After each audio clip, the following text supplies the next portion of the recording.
Hi everyone, just wanted to do a quick review of my Salomon Wildcross Gore-Tex trainers. I got the first edition because I think I must have bought these just as the second edition came out, and it meant these were about 75-80 quid. Full disclaimer, I partly wish I would have cleaned them just to review them. However, this is how they spend 95% of their life because it's what I bought them for. So please bear that in mind. I'm sure that you're all aware that trainers get muddy, but here they are. I went for the black to try and hide the dirt. When did I get these? I got them in probably around about October. The reason for the purchase was I wear Salomon Sense Pro, I think the 8 version, trail shoes. I've got the firm ground and the soft ground. However, I've had them both resold, so I'm not sure if that even makes a difference anymore. One's got the black heel, one's got the red heel. No, one's got the black heel, one's got the white heel. And I wore those over the summer, or throughout last year. They are minimal drop, really minimalistic, really light. Wore them for the 50 miler. I wore the firm ground ones because it was in the middle of the summer and it was on the Salisbury Plains tank tracks, and they were great. Actually wore them with no socks for that event, which is a bit wild thinking back now, but I had no blister issues, no problem. So massive fan of Salomon footwear. And then I've got the black version, the soft ground to wear on muddy canals. I do a lot of commuting on the canals, so that's what they were purchased for. Now, the reason why I purchased these was because I've signed up for the Beacons Way 100, the GB Ultras event in July 2022, so later this year. Obviously, a good chunk of it's going to be at night. It's in the middle of the summer again, but you know, obviously the Brecons can get pretty boggy and muddy, and I just wanted something that when I didn't know where I was going, I couldn't see where I was going, that I could keep something on my feet that would keep me dry to a certain extent as much as possible, and pretty rugged in terms of you know, I wear minimalistic shoes, but in the dark obviously I'm more susceptible to tripping. So I went for these. They're against what I normally would go for because they're quite heavy and chunky, but I just thought I'd lost a bit of weight, so with the weight I'd saved on me, I could afford to fork out a little bit on the trainers. I know that's probably stupid rationale, but it's what I used. But yeah, they've been nothing short of magnificent. I couldn't tell you exactly how many miles I've done in them, but it's, you know, I average about 100 kilometers a week, 60 miles a week, and for anything that's in the morning lately to work, which is probably 2 commutes a week, I've definitely worn these because of how muddy it is on the ground.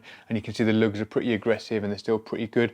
The way I run, I'd love to go and see someone about this, but for some reason, I mean, look at the rest of the lugs, they're all in really good nick. You can see how thick they are. But this left heel on the outer side are almost gone, and that's all of my trainers. So I think I know my left foot sticks out a little bit. I know from Garmin that I spend more time on my left foot. So I think that as I'm running, I kind of run right foot pretty straight, and then left foot goes down, and then I sort of kink a little bit. Even when I'm standing still, my left foot points out a little bit. I think it's something that I may look into in the future, but at the moment, the only issue being mainly is that I just eat through trainers on that one little spot.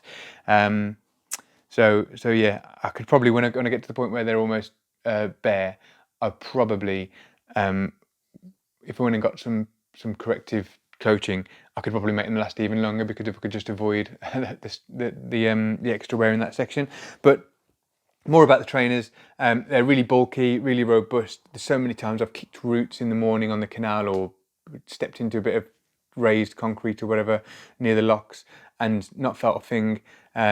So many puddles that you can't see when it's pitch black on the canal that you end up in. And again, when I get to work, feet are still bone dry.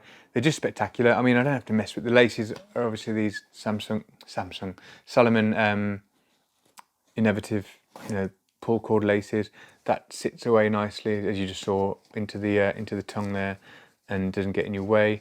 I never even adjust them. I never mess with them. I just put my feet in them. Obviously, I did it at the beginning, but I put my feet in them as they are, and off I go. And they've been amazing. Like I say, other than that one back heel in perfect nick, other than the dirt, obviously. Yeah, highly recommended for the price as well. At 75 quid, they were literally a bargain. And I'd say that if that option wasn't there and you had to go for the new, there was only a small upgrade I felt with the newer version, and I normally would go for the newer version, but I didn't because I felt that whatever it was that had changed, I could deal without just for trialing them, because it was at the time a bit of a gamble because of the size and how I'd feel wearing them, and I felt great. I mean, I put them on straight away. I think it was a bit of a snowstorm towards the end of last year on a Saturday. All the park runs were cancelled on the Friday, and then woke up in the morning and there was snow everywhere. It's probably the only major snow we've had, and I wore them one of the first times that next day in the snow, and they were magnificent in the snow as well. So yeah, highly recommended. Thank you for watching, and I'll speak to you soon.